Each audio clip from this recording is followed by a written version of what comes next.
Tas ir tavs un mans pienākums. Veidot, kopt un sargāt savu sirds dārzu. Ir redzēt, Dieva vārdā rakstīts. No kurienes nāk dzīvība? No sirds nāk. No sirds rosās dzīvība. Amen? No sirds rosās dzīvība. Nevis tas, kas ieiet, bet tas, kas iziet ārā, sagāna cilvēku.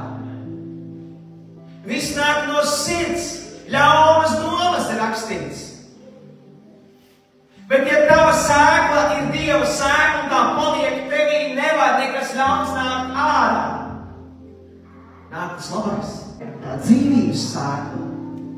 Tāpēc ir svarīgi kopt, veidot, sargāt savas attiecības ar Dievu, savu dārzu, lai mēs ieraudzītu sulīgas augļus, labus augļus, patīkamus augļus, augļus, kurus mums ir patīkami uzlūkot.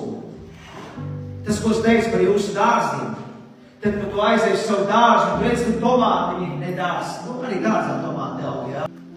Ir patīkami uzlūkot, ir kaut kas, ir raža.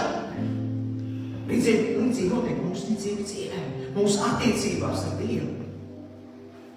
Ir neiespējami būt neauglīgam, kad tu veido un kopu un sargā šīs attiecības, kas tev ir ar tavu debesu.